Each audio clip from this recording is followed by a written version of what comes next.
Welcome back in 3HL 104.5 The Zone, broadcasting live from SEC Media Days 2022. The College Football Hall of Fame has been a great host. The Southeastern Conference has been a great host. Brentwood Hearing Center, we appreciate them helping us present these broadcasts, BrentwoodHearingCenter.com. And we wrap our SEC Media Days coverage with the commissioner of the Southeastern Conference, Greg Sankey. Commissioner, how are you? I'm well. This is the interview I've been waiting for. I've walked by this table like 60 times, and you've looked at me longingly, and I've looked back. And so we're here. We're on Thursday. We're at the end, so let's have some fun. How challenging are these times for an SEC commissioner? It is very different than it might have been, I'll even say in 2015 when I was announced as commissioner. Roy Kramer nailed it. So April 2015, we bring together all the ADs that had worked with Mike, who had retired or left, with our current ADs. Roy Kramer came down to Jacksonville. Doug Dickey was there. And Roy gave a toast, and he toasted me, and he said, he's going to need your help. This was to everybody, because he's going to have to navigate uncharted waters, things we've never imagined. And that's how smart he was, just nailed it. And he said some great things about Mike's leadership. And we're just in uncharted waters. And one of the great learning experiences, which I never want to go through again, and we're kind of still dealing with it, was the COVID spring and summer, and trying to figure it out and making decisions and feeling the judgment, the pressure, and the scrutiny. And that's what we deal with, along with uncertainty every day. Before we kind of jump into chatting about the uncharted waters, you mentioned COVID.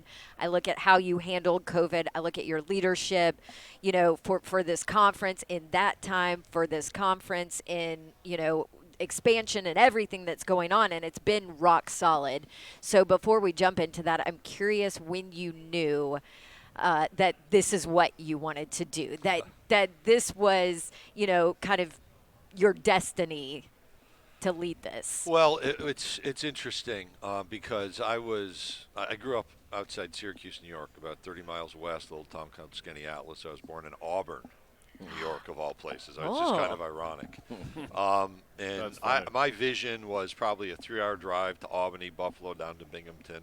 Nobody knows where that is that's listening, but coach high school, maybe have a chance to coach at the college level. That was really basketball and baseball were at the forefront of my mind. And I went to Syracuse for my master's, had to complete an internship, and just sent resumes out. Ended up in Natchitoches, Louisiana.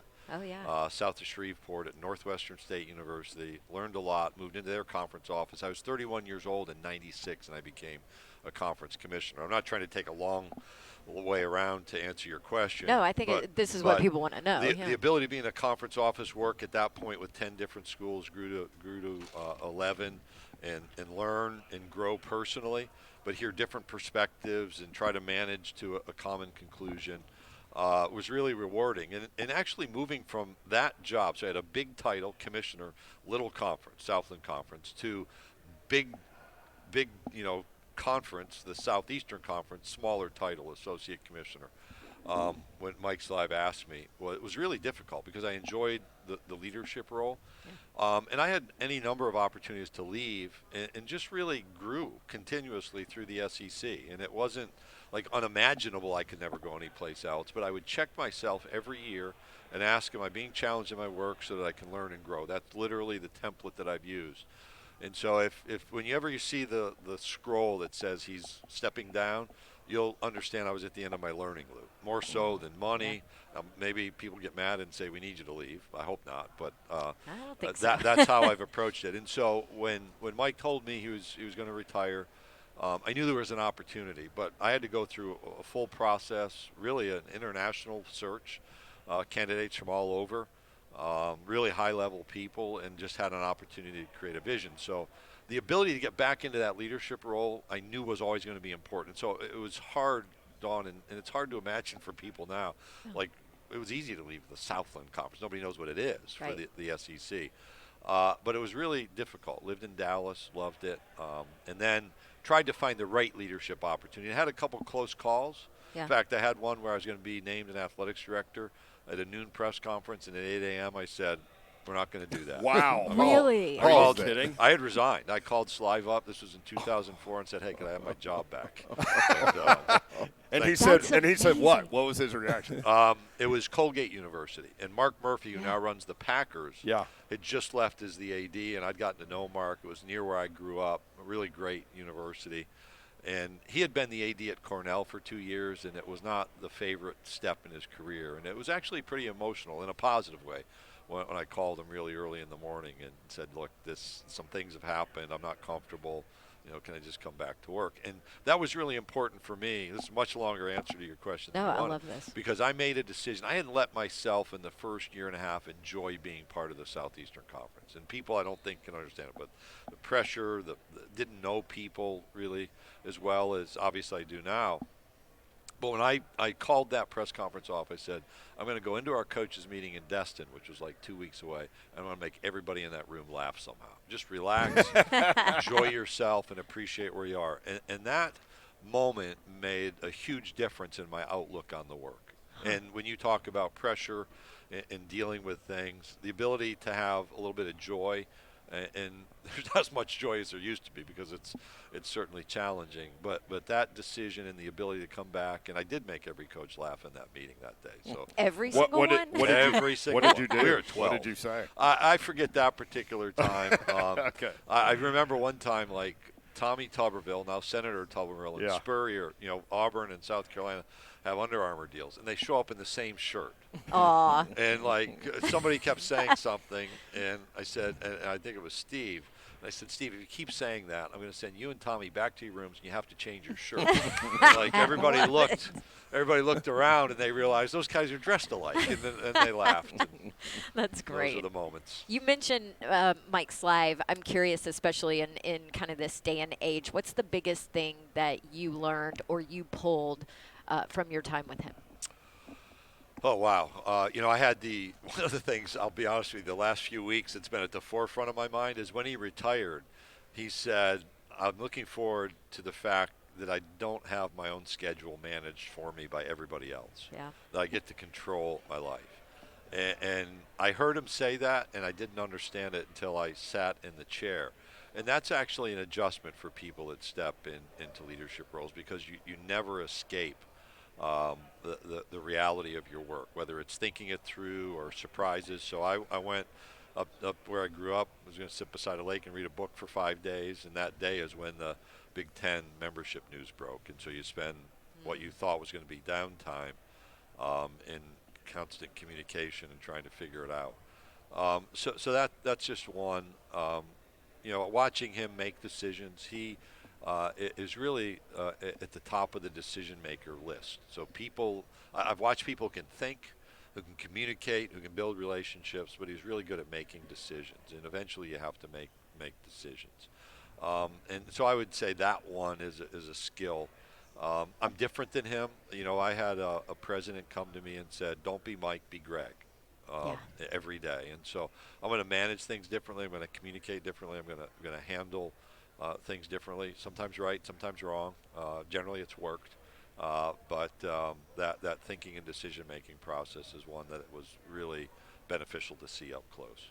Southeastern Conference Commissioner Greg Sankey with us. Do you feel a responsibility when you get up like you did on Monday and you address the media? Do you feel a responsibility to be not only a leader of the Southeastern Conference, but a leader within the world of college athletics, that everything you say resonates? I do. Yeah. And in fact, I had an experience over the last 12 months where something got into the news that involved me from a colleague, and it wasn't problematic. It just didn't need to be in the news. And I said, hey, I think we need to be careful about what we say. He said, I didn't think anybody would react. And I say, for my position, I think everything I say in public can be a big issue. Yes. And I'll go back to the fundamental question. So I'm going to leave Mike and go to Roy Kramer. Yeah. So I was a conference commissioner when Roy led the SEC. And I would call Roy and just talk to him. And I came to visit Roy with some colleagues several times to ask, what do you think? Where is it going? And I've offered that to colleagues now, and some will take me up on it and some don't. And I don't have all the answers, but I think those conversations are enormously important. And up there, yeah, I do think big picture. I think from a Southeastern Conference perspective, but I did talk about elements that aren't just ours, that are shared issues. But one time I called Roy and I asked him if he'd travel to Dallas and spend time with my presidents, and my athletics directors in the Southland Conference to talk about college football, their place, where it's headed, and he spent the whole day with us. It was phenomenal. And I can still remember things he said in that meeting that were impactful. And that model is not something that I just ignore or inattentive to. I think I share that responsibility. I want us to be great, but we have to figure out how to work together in Division I to make this as effective as possible. And that's really one of our current challenges because of all the change that's taken place around us. Biggest challenge for you this week, I think, is about to happen. Yeah, I think it's time. I think it's time. I'm not worried, Commissioner Sankey, you should be curious. Yeah, here you go. You should be. That's the quote of the day right there. Let's break it down. This is the boom boom rule. So, Commissioner Sankey, if you agree to tell the truth to the best of your ability when you come in the boom boom room, the door will be unlocked and you will be able to get out of the boom boom room. Now, we do got a couple of people that's in there in the cellar in the boom boom room that can't get out. Yeah. Because I felt they didn't tell the truth. Now, I'm the executioner, I'm the judge, I'm the bailiff, I'm everybody. So I'm the one. I'm the one that gets you out. Bigger, faster, and stronger than me, so I can't get away. Hey, it just means more in the boom boom room. That's all I'm saying. So do you agree to these terms? Okay. Commissioner Sankey is going into the boom boom room. Lock the door, honk. All right. The Boom Boom Room is brought to you by Low T Center. Let's jump straight into it. You're an avid reader, and then in Boom Boom Room, we go off the beaten path a little bit. Give me your top 3 books. Ever? Ever. So The Life You've Always Wanted by a guy named John Ortberg. It's faith-based, but it hit me in the late 90s at a point where I needed exactly what he said. I was trying to find balance in my life, and in the 12th chapter of that book, he says balance is an insufficient goal. And you need to think about the principles that inform your decision-making. That's how you need to live. So there's one. Okay. The book, They Call Me Coach, which is a biography of John Wooden. Okay. I have a messy desk all the time, but 1 month in 6th grade, I won the Clean Desk Award. Hey. And I got that book. If you come to my office, I autographed the book. Like I wrote my name in it because somebody's going to steal it. I was afraid. I still have that book from when I was 11 years old. Next to it, which is a great book, but this is not going to be my third, is called Be Quick But Don't Hurry by Andy Hill, who played for John Wooden. I have an autographed copy. I sat by John Wooden in the Final Four, and he was kind enough to autograph it. It's a pretty cool experience. The third favorite book is the Old Testament book of Ecclesiastes, which people are like, well, that's wacky. You're in the boom boom room. But hey, it needs what you have is a person, Solomon, King Solomon, who wrote a book at the end of his life looking back and said, here's all the things I did to try to find fulfillment and satisfaction and fill the God-sized hole in my life. Right. And it didn't work. And there's this soliloquy of what's not fair and the realities of life. And you get to the end, and there's this poetic description of old age that is phenomenal. So I think that's people don't go find that, but I think that's just the Kansas song "Dust in the Wind." If you go back to late '70s, is taken from the first chapter of that particular book. So there you go. All we are is dust in the wind. I like that. I like that. Seeing it's all honesty, it's all truth, it's all genuine. Now, Commissioner Sankey, I'm a movie guy. You know, I love movies, and when you're talking about the Power Fives and everything, see, you're my Vito Corleone. You know what I'm saying? In The Godfather, that's my #1 movie. So when you speak in a good tone and it's loud, but you're not even yelling. So give me your top 3 movies ever. In the business you've chosen, right? You have to ask these questions. Hey, I'm just saying. And this is off the record. We're in the Chariots boom of room. Fire. Chariots of like Fire, that. top of my list. Like that. Just a great movie, great story. I actually have watched Band of Brothers a bunch. Yeah. See, now we in the boom boom room. When you Yeah. gotta So think, now you're down to. that's what I'm talking about. What did I just say? So let me. Can I take back number 2? No. So Monty Python's Search for the Holy Grail. Oh, that's very different. Wait a minute. Chariots of Fire. I'm saying Monty English. Python. I'm saying yes, British. that's fine. Monty Python Search for the Holy Grail. And I just love Back to the Future. I Dr. like Emmett it. I Brown. like it. I like it. 1.21 gigawatts. What was I thinking? I love it. Power of love. All right, this is the last Curious one, thing. and I'm gonna let you out the boom boom room. 1.21 gigawatts. 1.21. Yeah, that's right. I never, ever see you without a suit on. ever see you without a suit on. No. I love that. I love that. But now I want you to do. I want to strip you down to the bare minimum right now. Cool. Commissioner Sankey, I walk in your house. I knock on the door. You let me in. I'll come in. We sit on the couch. We talk. Hey, let's go out and get us a bite to eat. I got sweats on. This is my suit. Yeah. I got a Boom Boom Room shirt on. This is my suit. What are you going to get dressed in to take me out to eat? So when you knocked, this time of year, I'd be in shorts and a T-shirt. Hey. Like that. As soon as I come home from work, shorts and a T-shirt. Sweatpants in the winter when it's a little colder. Okay. So I go put on a pair of jeans and a golf shirt to go out. All right. Nothing.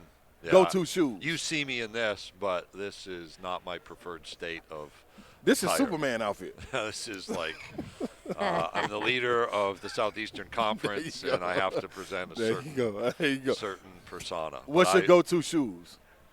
These things I've got on that are they're an Italian Magnani. Okay.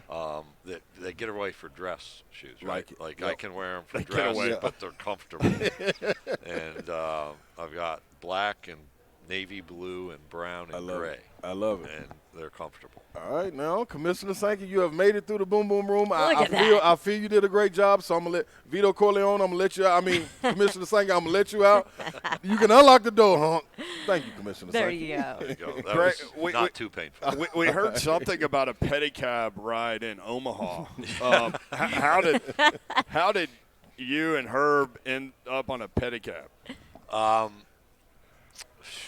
The game, we had dinner reservations, and the way Omaha works for me is like they have these great steaks, and I'd never had a steak in Omaha in this like 6 times I'd been there, because you go to games, you eat hot dogs, you eat popcorn, then you go back to your hotel and order a pizza in the room or something.